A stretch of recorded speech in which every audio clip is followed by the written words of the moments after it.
मराठ्यांना आरक्षण दिलं नाही तर 288 उमेदवार उभे करायचे की 288 उमेदवार पाडायचे ते बघू, जरांगे पाटलांचं सरकारला अल्टिमेटम।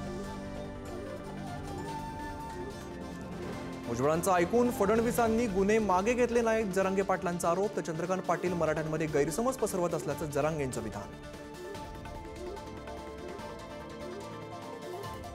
आरक्षणाची टक्केवारी वाढवायला अधिवेशनात ठराव आणा, विधानसभा आणि लोकसभेत जाहीर पाठिंबा देऊ, उद्धव ठाकरेंचं वक्तव्य।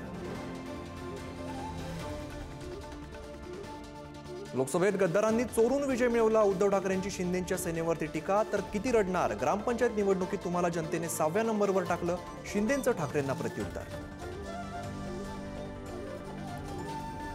वरळीतील हिट अँड रन प्रकरणामध्ये शिंदेंच्या सेनेचे राजेश शहा आणि राजेंद्र सिंग बिडावत पोलिसांच्या ताब्यात, तर मुलगा मिहीर शहा फरार, पोलिसांकडून गुन्हा दाखल।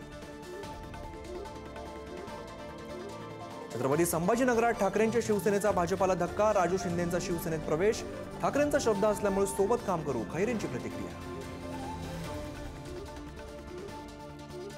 कांदा आणि दूध दराच्या मागणीसाठी निलेश लंकेंनी जिल्हाधिकारी कार्यालयावरती काढली ट्रॅक्टर रॅली, आंदोलन आक्रमक होण्याची शक्यता।